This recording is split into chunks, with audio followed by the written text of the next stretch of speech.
हाँ जी दोस्तों, welcome back. Social media एक ऐसा नाम जो आपकी जिंदगी को बहुत बेहतर बना सकता है, आपको बहुत कुछ सिखा सकता है, नई नई बातों तक आपको ले जा सकता है। लेकिन अगर इसके इस्तेमाल में थोड़ी बहुत चूक हो जाए तो फिर ये आपकी जिंदगी को असल में तबाह भी कर सकता है, आपकी हत्या भी कर सकता है। आज जिस सच्ची घटना के बारे में मैं आप लोगों से बात करने वाला हूं, उसमें एक लड़के की सोशल मीडिया को यूज करने की वजह से हत्या कर दी जाती है। मेरा नाम है नीरज शर्मा और आज की सच्ची घटना में क्या हुआ था मैं आपको बताने के लिए लेकर चलता हूं यूपी का एक जिला, और उस जिले का नाम है महोबा। महोबा के बाडी हाट जगह है एक, उसमें रहने वाला गजराज। असल में जब उसकी बहन की शादी हुई थी तो शादी के बाद उन्हें एक लड़का होता है, उस लड़के का नाम रखा जाता है जितेंद्र यादव। बहुत जल्द उसके जीजा जी की मौत हो गई थी, यानी जितेंद्र यादव के पिता की, और उसकी मां यानी गजराज की बहन की भी मौत हो गई थी। मौत के बाद गजराज को एहसास होता है कि जितेंद्र यादव जो छोटा है उसका लालन पालन उसके घर में बहुत अच्छे तरीके से नहीं हो रहा, इसीलिए वो उसे अपने घर लेकर आ जाता है, यानी बाडी हाट में उसका ध्यान रखता है, उसका ख्याल रखता है। धीरे धीरे वो बड़ा हो जाता है और जब वो 20 साल का होता है तो उसे एहसास होता है कि उसे लड़कियों में कोई खास इंटरेस्ट नहीं है। वो इस बात को पूरा पक्का कर चुका था कि वो असल में गे है, लेकिन गे होने के बावजूद भी वो एक दिन अपने मामा से बोलता है कि मैं तुम्हें तुम्हारी जिंदगी में, तुम्हारी लाइफ में सपोर्ट करना चाहता हूं, क्योंकि तुमने मुझे एक बहुत ही बेहतरीन जीवन दिया है और मुझे बहुत अच्छे से पाला है। इस काम में वो सफल भी हो जाता है, उसकी एक जॉब लग जाती है। अब वो जॉब से कमाए हुए पैसों से अपना खर्चा तो चलाता ही था, अपने मामा को भी कुछ पैसे दिया करता था। लेकिन दोस्तों, अपनी तन्हाई को मिटाने के लिए, यानी क्योंकि वो गे था, लड़कियों में उसे इंटरेस्ट नहीं था, आजू बाजू के सभी लोग समझ चुके थे कि वो गे है और उसे कहीं ना कहीं लोगों ने इग्नोर करना शुरू कर दिया था।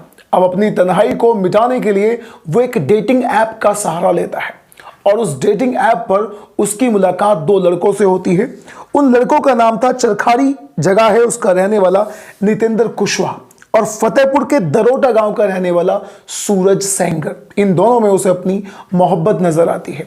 दोनों पे शुरुआत में वो मैसेजेस में बात किया करता था, धीरे धीरे फोन नंबर भी एक्सचेंज हो जाते हैं, मुलाकात होने लगती है और इन तीनों के बीच में सेक्सुअल रिलेशनशिप भी बन जाते हैं।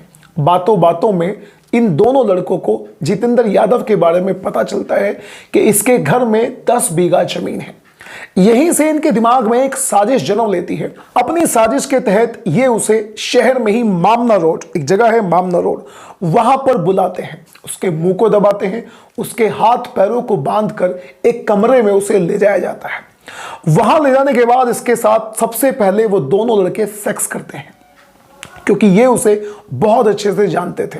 सेक्स करने के बाद वो उसी के फोन से उसके मामा को फोन करते हैं और पूरे 5 लाख रुपए की डिमांड करते हैं। उससे बोलते हैं कि तुम्हारा जो बेटा है, तुम्हारा जो भांजा है, वो हमारे कब्जे में है और 5 लाख रुपए दे दो और अपने इस भांजे को यहां से लेकर चले जाओ। यहां पर गजराज उनसे सीधा सीधा बोलता है कि मैं तो मेहनत मजदूरी करने वाला एक व्यक्ति हूं, मेरे पास आखिर 5 लाख रुपए कहां से आए। इस बात को सुनने के बाद उन दोनों का असल में एक हौसला या उनका ये कह लीजिए सपना उन्हें टूटा सा नजर आता है। उसके बाद दोस्तों, जो गजराज था वो सीधा पुलिस के पास जाता है और इस केस को संभालने वाली जो लेडी है उनका नाम है अपर्णा यादव, यानी इस केस में जो मेन इंचार्ज थी उनका नाम है अपर्णा यादव। वो इस केस को बहुत ज्यादा सीरियसली लेती है और पूरी 4 टीमें गठित कर देती हैं इस केस को पकड़ने के लिए, यानी इन 2 किडनैपर्स को पकड़ने के लिए। पुलिस अपने जितने भी मुखबिर थे उन सभी को चारों तरफ फैला देती है।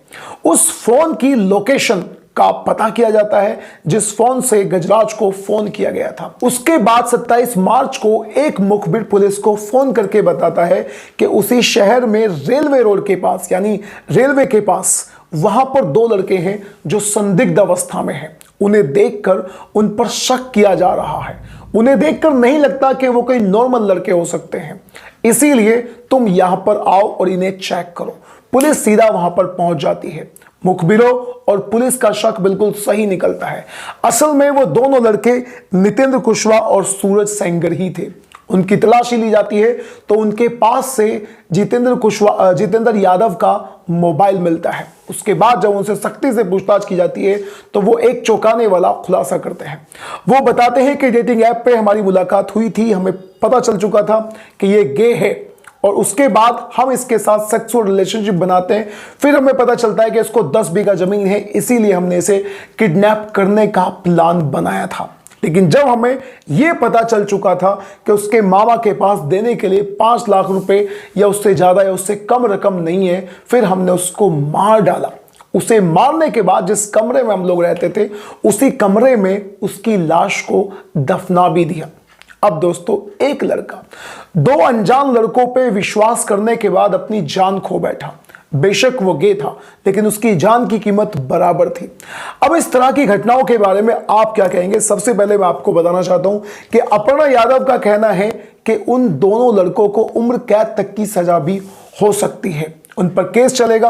और उन लड़कों के बारे में बाद में पता चला कि वो इस तरह से ही करते हैं, यानी डेटिंग ऐप्स पर उन लड़कों को फंसाते हैं जो लड़कों में ही इंटरेस्टेड होते हैं और उसके बाद उनके साथ सेक्स करते हैं और फिर उन्हें झांसा देते हैं बदनामी के डर का, और उनके साथ वो लूटपाट इसी अंदाज में किया करते हैं। अब क्या कहेंगे आप इस तरह की घटनाओं के बारे में, इस तरह के लोगों के बारे में?